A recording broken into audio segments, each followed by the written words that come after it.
Happy Monday. I'm following up with our research papers that I posted a few weeks ago. So I don't know if anyone remembers this picture, and I can get information and materials for you if you wanted to try this with your kids at home. But basically it is getting them out of the norm of their notebook and lined paper and just having fun with a project. And research papers are such a good project to start this with because you can use them through high school and through college, even when you get to the workforce. So I've decided to start my girls young. Mostly because one of my daughters, I don't know if you guys have kids like this, but you mention the word right and a dark cloud goes over her.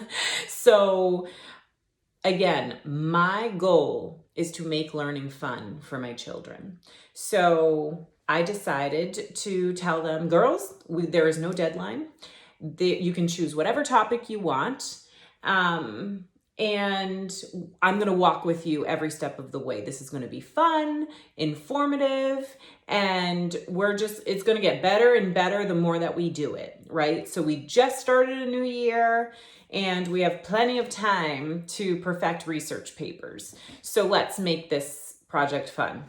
So you can pick your children's favorite color, their favorite stickers, some fun flashcards for them to create. And that just visually and physically makes it a little bit out of the norm for them. So it's something to excite them. Visual aids are always good, especially for my kids that, they are dyslexic, so it helps to have any kind of visual aid, and hands-on learning is huge for them.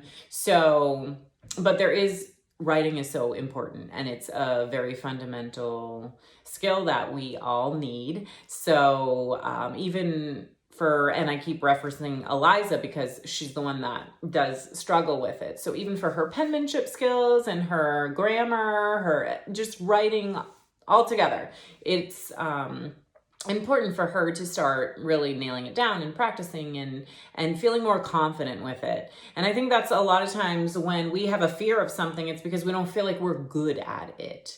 So for her, I wanted her to have fun, and that's what we did. So we are wrapping up the month of September, which was inquisitiveness. We learned about Noah Webster and Sir Isaac Newton, different scientists, stuff like that. So we are learning how to research things and use our inquisitive minds. So we took out our Webster's dictionary. Each girl picked a topic. Eliza's was, of course, why are Chinese Shar-Peis so wrinkly? And Adrielle chose how do Clydesdales stay warm in the winter? And little Serena chose guinea pigs, all about guinea pigs. So we take out our Webster's dictionary and we look for the definition of a dog, definition of a horse. Okay, we got that. Write the source down. We are creating a research paper with a cover photo, the actual paper, and a bibliography at the end. Again, we are not looking for perfection in our children. We are looking for progression. So they are still very young for this. And as they get older and feel more confident with their research skills and their research paper, then I will demand deadlines and I will tell them which topics to choose. But for now, we are keeping it fun and light. So for Adrielle, she had a lot of fun using the computer, making her research, her cover photo, because I don't let them use the computer a lot. This is new for them. So it was really exciting for them to do something they're not used to. I'm big on pencil on paper, and don't Google it. Look in your dictionary. Don't use a calendar.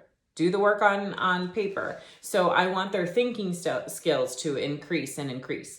So with Adrielle specifically, she is more of a concrete thinker. I know there's that concrete versus abstract. So she's more black and white, I guess, where with the flashcards, I would do, hey, let's read a book on Clydesdales. Let's go watch YouTube in the living room while we pop popcorn. That's my big favorite thing that I do with the girls. When there's a fun fact or something that they want to jot down, we pause it, we rewind it, we write down everything on our flashcards.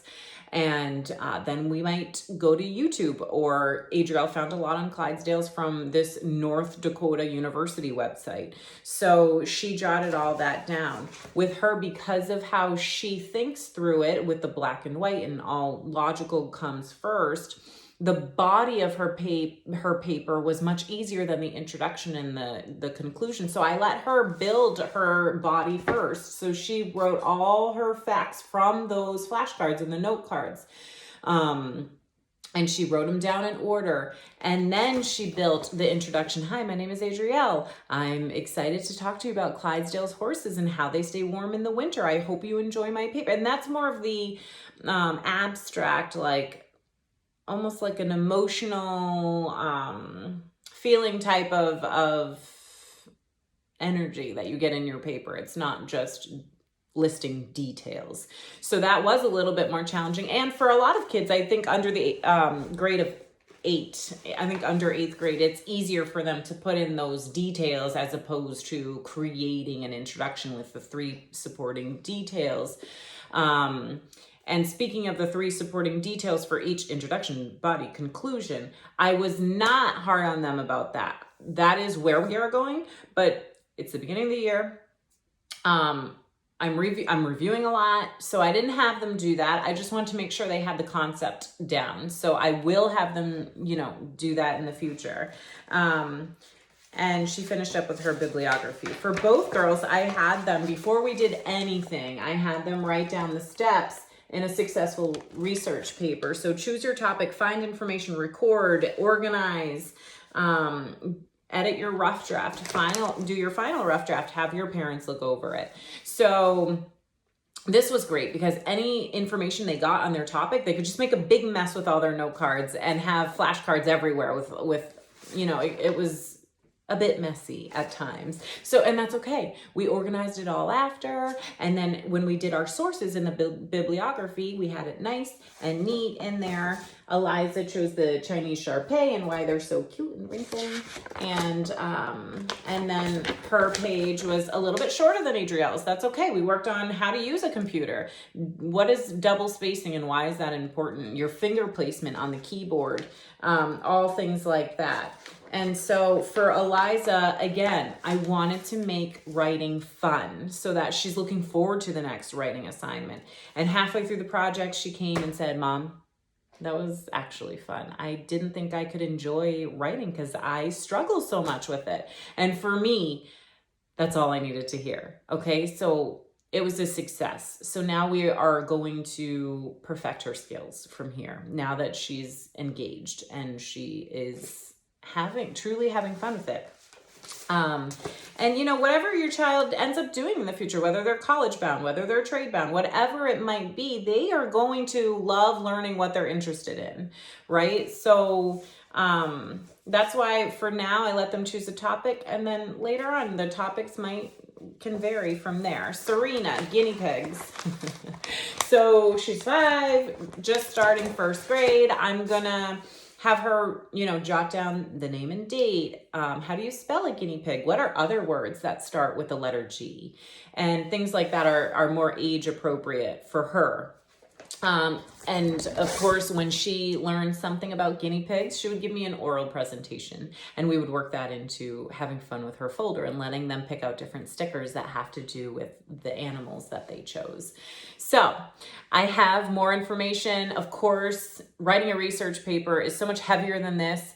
Each topic is so deep and elaborate, but I wanted to share with you the result of our research papers as I wrap up the month of inquisitiveness. So if you have any questions or you want me to make up a folder for your children, I can do that for you. Of course, we can discuss that. You can private message me, but I hope you enjoy this and it encourages you to have fun with your children, even with things that they struggle with.